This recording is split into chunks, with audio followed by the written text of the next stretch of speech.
Hi everyone, my name is Joseph, and today I want to discuss Digimon Seekers Chapter 4 and its epilogue. So after almost a whole year, Digimon Seekers is finally over. If one goes to my channel, they'll actually see that I put the time length of Seekers from Chapter 1 all the way to its epilogue. So I want to focus with this video specifically on Chapter 4. I did skim quickly through it. I didn't reread it specifically. I skimmed through it as in I did go through the parts for Chapter 4, but I didn't actually sit down and read through it the way that I typically do.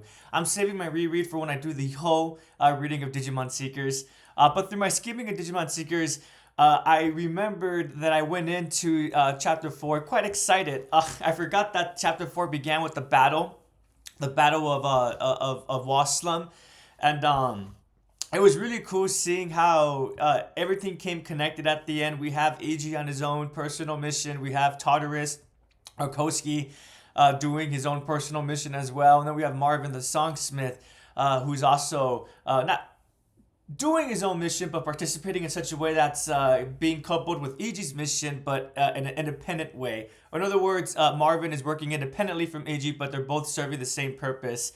And then I did enjoy the climax as well. I also did rewatch the Digimon Chapter 4 video, and I recall when I first saw it, I was quite excited. Although concerned because I did notice that the professor was making a rather... he's appeared in other videos, but the way that he was speaking his dialogue was a little bit different. Not just myself, but other people had noticed. And as it turned out, he was the villain of the story. So let's quickly discuss that. So, although I did like the narration of Digimon Seekers and I did like the characters, one aspect I really did not enjoy was the reveal that Professor Ruzenji is the villain of Digimon Seekers. And it's so funny too because by the end of Digimon Seekers, it's like he's the villain.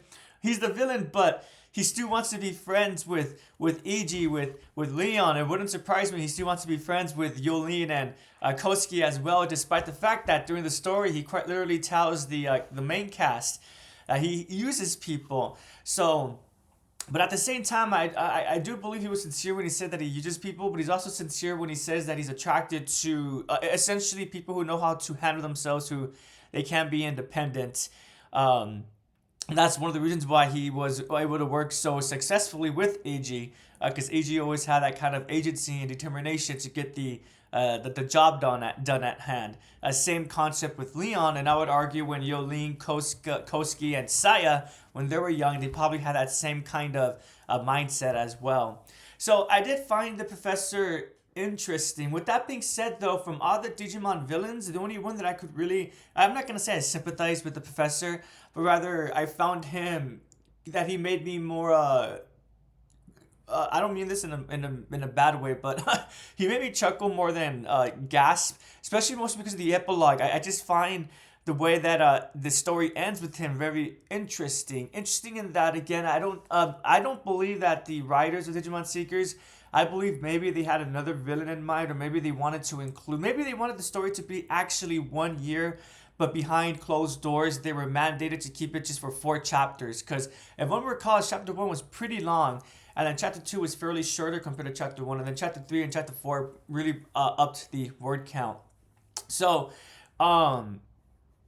personally, I would have preferred if whatever that the Sons of Chaos, before we the readers discovered what was Tartarus' main mission to save Saya. Rather, even I would have preferred if we discovered that in order to save Saya, the cast would have to make themselves the enemy of the Digimon of the digital world. I think I would have preferred that much more. I know some probably wouldn't. So essentially, kind of like a treading of the story of Yggdrasil. Excuse me, I can't pronounce things sometimes.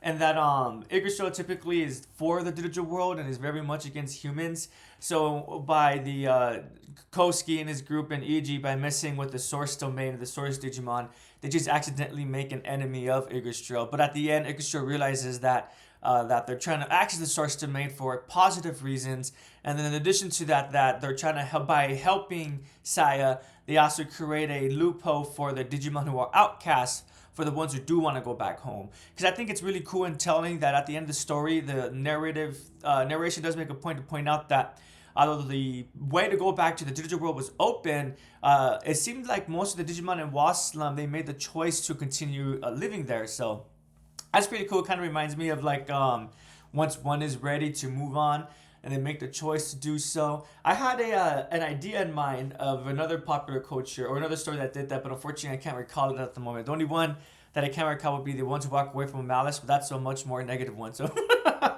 that one, people usually just walk away because they can't live with the truth that they discover within their city or town of O'Malice. But anyways, that's a short story. I'm going on a tangent. But yeah, so I find that very interesting. If maybe once one is ready, oh, I guess like the Good Place. Oh, spoilers. No, it ends with once one is ready to move on, they make the choice to do so. And it kind of feels like maybe with the Digimon and the Wasdom, that's what's going on as well. Once they're ready to return to the digital world, with the option, it's now returned to them. I think I've already discussed enough about my opinions about the relationships between everyone else. Despite me not really agreeing with who the villain was, and I would have preferred that the villain was much more neutral, I do still have to say, I think at the end, I still did like Professor Ruzenji as a character. I think the only Digimon villain that I could again, I'm not that I'm saying that I'm sympathizing with the professor, but and when I say what I'm about to say is basically me stating that the only other villain that I enjoyed, who I didn't have like ill feelings towards, was, and I can't recall his name, unfortunately, forgive me, but was the and spoilers obviously, but for Digimon Adventure 2, when we discovered that unfortunately that one Cody's now I can't remember Cody's Japanese name, but that's fine. Iyaka or something like that. But Cody's dad's friend, his best friend, how fortunately his negative emotions was used by the villain Digimon. I forgot his name as well, but you got Myotismon or whatever it was. It ends with him sacrificing himself, the remaining life that he has. Rather not sacrificing, but realizing the mistakes that he did, and his body helping to cure the digital world. I thought that was a really cool villain concept. I know some may not like the fact of having sympathetic villains, especially if one ever goes into the Legend of Heroes, the game series. That series has a tendency to do that, but I think it does so pretty well, and I'm not too tired of it doing it as well. I'm currently playing Treasure to Reverie, and whenever I see characters from the past, I'm like, oh, that's awesome. It's great to see individuals get a second chance when they actually do want a second chance. So, oh no, I quickly lost my train of thought. What was I mentioning this? So the villains. I did enjoy Professor Kuroda from Savers just as a straight up villain. He was just a horrible individual who used people, and I really did enjoy that as an audience member, because typically the story is only as good as the villain itself. And Professor Ruzenji, I'm definitely going to put him up there as, so Professor Kuroda, I loved him as a villain because he was effective as a villain, quite efficient. Again, I can't remember his name, but Cody's dad's friend. He wasn't so much the villain, but I forget the proper literary term, but he did assist the antagonists for a little while. He's definitely up in my top 3 as well. Not to say that Professor Ruzenji, he might be in my top 3 too. I'm not, one might be shocked about Digimon Tamers, but I'm not really going to include the the D Reaper, just because the D Reaper was less an entity, an individual character, and more a response to the digital world having an automatic kind of cleansing program, kind of like white cells within the body, getting rid of an infection, or oh, you guys know what I mean, a code of an infection. And then Digimon Adventure Trial, though I did enjoy it, and Kuzuna. Those villains were more, I would consider Tri and Kuzuna to be more like limited events. Kuzuna was just one movie, while his Tri was it first came out as a series of movies, not a proper anime season. But today one can watch it split up as a proper anime full-length season. But with Digimon Seekers, I'm going to include it more along with the likes of Adventure 2, Tamers, Frontier, Savers, Ghost Game, because it was its own series with its own cast of characters. The only difference was its medium, right? It wasn't a television or an anime format, rather it was in the written word format. So, as I said, I rewatched the video for Chapter 4. I'm not gonna lie, as cheesy as it sounds, friendship is faster than light. So as always, Digimon Seeker, or just Digimon in general, always has to have such a strong concept over friendship. But personally, I don't mind it too much, just because as cheesy or as cringy as it can be at times, I think the fact that these friendships are being made between Digimon and their human partners, I think that's very important, because they're different species, thus encouraging empathy. Although you may not look like me and you come from a different kind of reality, almost quite literally, that doesn't mean that we can't form a relationship, we can't form a friendship of some kind and work together positively.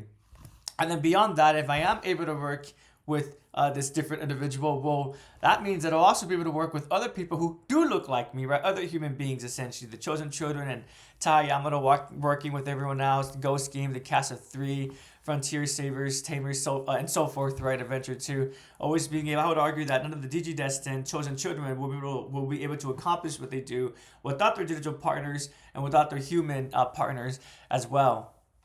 So, as a whole, Digimon Secret, I definitely do need to reread Seekers and think about it in its place in relation to the anime series. I do have the benefit that I rewatched Adventure, the whole series in Japanese sub, quite recently, within a year and a half, 2 years, give or take. And then I also did finish Frontier, Savers, and I'm in the middle of Ghost Game, but I finished Frontier and Savers probably about a year ago, so it's still fairly fresh in my mind, these different Digimon stories. And so I definitely do need to reread Digimon Seekers, but even with Chapter 4, and I do have to say that I believe it starts off really strongly, and it does peter out a little bit, but it maintains its urgency, its captivating value, because I do recall when reading up during the beginning of Chapter 4, with the review of the professor, with the review of entering the source domain, the little mini fight that they have with the Royal Knight, it did leave me feeling in the edge of my seat and looking forward to the following week. I needed to force myself to not read the chapters when they all came out at the same time, because I knew that once I read off 4, well, it's over. And also I found out that there's going to be an epilogue. I wanted to make sure that I wouldn't be beating myself over the fact that I need to wait 4 weeks for the last remaining part of the story. So this narration did its job of keeping me intrigued, and I hope that's the same for everyone else as well. With all that being said, one aspect I forgot to mention in the epilogue, while I did really appreciate and enjoy the epilogue, I love that they did that time skip. I think that would have been for the best, just because with the way that Chapter 4 Part 12, I believe, ended. As I said in my previous video, or 2 previous videos ago, I think Bandai needed more practice with writing action scenes, and since unfortunately they kind of glossed over it in the written format, that's why with the final battle, it wasn't as captivating as it could be, but still quite fun. So I was happy that they stuck with their strengths and focused on the narration, focusing on the story itself, the characters within the story. And so that time skip that they did, I didn't mind catching up with everyone. Though, after I finished my video and I did go back to look at that chat part as well, I did realize, oh no, Marvin the Songsmith, he's the only individual that wasn't brought up again at the end. I do wish that at the very least it would have included him in the picture, but my headcanon would be, if one recalls, I'm fairly certain he has a family, so the only reason why he isn't able to celebrate is because of the new responsibilities that he has. I'm sure EG trusts him a little bit more compared to the other Sons of Chaos leaders, and also because of his familial obligations too, so that's the only reason why he wasn't able to be there at the start, but I'm hopeful that he'll come at the end of the party, because I would argue that he was to be chummy friends with Kosuke, even everything that had occurred and happened at the within the source domain. And yeah, with all that being said, when I think about this cast of characters, I think what made this cast so special and so unique is kind of like a bit of combination of Digimon Savers. The adult cast I actually found to be really fun. I loved how the story kind of incorporated them into the final battle. The one recalls, and again, I can't recall their names, but the chief and his Digimon, they do play a role in the story, and so do the operators in the background. They actually have their own partner Digimon, Nightmon and Chessmon, I believe that they're called. I thought it was really cool when they were helping the main cast with defending the city and with helping Digimon. That was my favorite cast because of the fact that they had adult characters. And although Masaru, Toma, and Yoshino, Masaru and Toma, they're both teenagers still, I am aware that Yoshino, she was at least old enough, she was still a teenager, but she was at least old enough to drive her own car. So that gave Digimon a kind of different aspect, because usually they were young. And I love how with Seekers that the writers chose to age up the characters a bit. By the end of the story, I believe they're no longer teenagers at all. I believe EG turned 20. Correct me if I'm wrong about that. Maybe he just turned 19, but I believe he turns 20 at the end. And the fact that the rest of the cast was well into their adulthood as well. Kosuke, Yolene, I would argue Satsuki was probably closer in age to EG, and Hatsumi was a little bit younger. And then, of course, Leon. It was a good cast of characters, in my opinion. I love the relationships between each of the group, and the each of the group being the Digi Police, the Sons of Chaos, and although the Code Crackers, excuse me, not the Code Crackers, the hackers really didn't have a group per se. I did like the relationship that was discussed between Leon and the professor before it was revealed that the professor is just a user and a manipulator, right? So, but yeah, if I had to rank them, and again, for right now, I need to reread the story. But so this is me being a little bit quote unquote emotional because I just finished the story and I did enjoy the story. I will rank the cast of Seekers honestly up there with Tamers, and I guess it would be Savers, Adventure 1, Tamers, and then Seekers. You know what? I actually really think about this because I do really enjoy Tamer's cast. I love Henry's character. I think he's a great character, and I think Takato is also awesome as well, and he works very efficiently with Guillemon. Anyways, and then of course Rina and Rika. Anyways, but now I'm going on a bit of a tangent. So a lot for me to think about. I guess my questions for everyone would be and I typically don't ask questions in my review videos, but since I was doing it with Digimon Seekers, what's your feelings about this group of protagonists? Were they whatever to you? You're going to put them down there with probably Appmon or Applimon, whatever it's called, Cross Wars, and for some Frontier. I'm aware that Frontier is not too popular. Or are you more like me, where although the story could have ended a bit more strongly, the journey to the end was a lot of fun. The journey to the end included the cast of characters that made it much more better than bearable, and I'm more than happy to place it in the upper echelons amongst those of Savers, Tamers, and Adventure 2. But thank you so much for watching. Would I recommend Digimon Seekers Chapter 4? Well, obviously, if one has already read Chapters 1, 2, and 3, at this point for the sunk cost fallacy, I would say yes, I would recommend it. But beyond for the sunk cost fallacy, I would say by this point, hopefully, if one has actually engaged the story, they probably don't need any prodding to begin Chapter 4.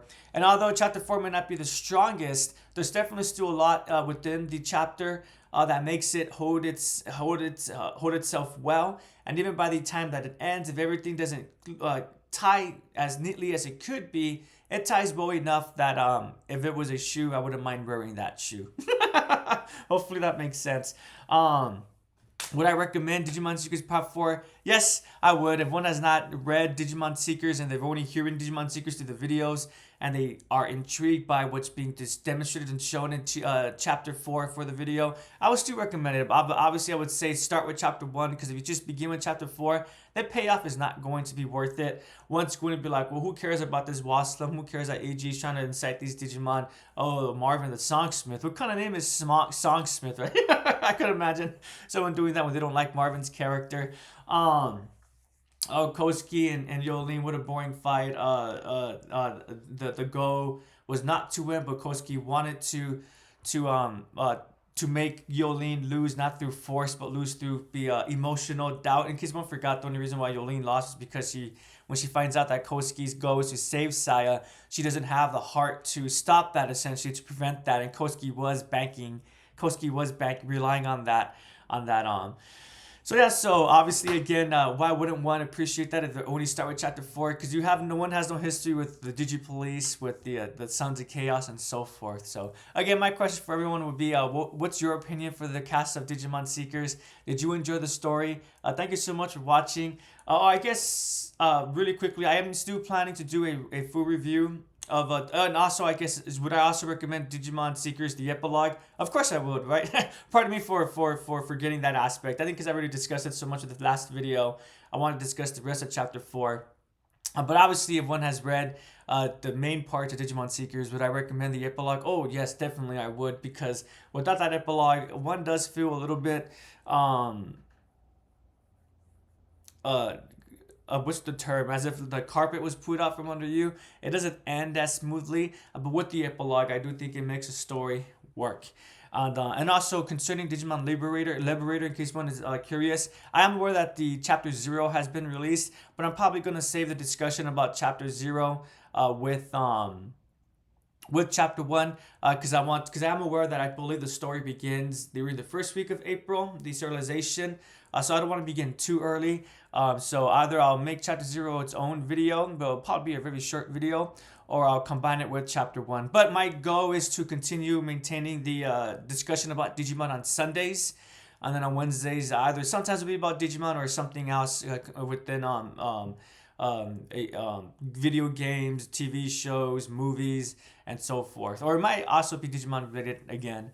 So thank you again so much for joining me on this adventure, this journey. I know that technically this is a review video, but personally I put this along with Digimon Seekers and the analysis that I did with it. So for me, essentially, this is part of that almost year-long journey. And again, if you joined me from the beginning or you joined me in the middle or towards the end, I really do appreciate it, and I appreciate your engagement. And I think it's really awesome because already a couple of you have helped me look at the story of Digimon Seekers with a new perspective. So I'm looking forward to doing that again with Liberator, and also just doing that again in general when I discuss Digimon from the past. One might bring up a detail that I may have missed. So again, thank you so much. Have a great day. Have a prodigious day. And Digimon Seekers, I guess before I go off, one last thing I do have to say is I really did like Logomon as a new Digimon. At the beginning, I'm not going to lie, I didn't really know his evolution names, but happy to say by this point, I could say them by memory. There's Logomon, Baumon, Logomon, Logormon, Solo, Logormon, and then Finror, Logomon. And although, again, his fusion form, I was a bit disappointed in the fact that it wasn't the Logomon, Postmon fusion form wasn't their own individual, like Gallantmon, Omegamon. Postmon turned into a sword. I still did like the design of Logomon, and I especially did like and appreciate his behavior and attitude as well. I think the writers did a good job of capturing how a dog would behave, especially when one dog's has a lot of personality. Because our dogs, they tend to really love us, but sometimes maybe they love us too much. I'm just talking about my own dog because she would get jealous, but when I engage with other animals. But she also was quite good with humans, and she was good with animals as she knew that had a relationship with me, like with my other cats, my rabbit, and even other dogs when I had other dogs back then in the past. But thank you so much for watching again. I do appreciate it. Have a prodigious day, and take care, everyone.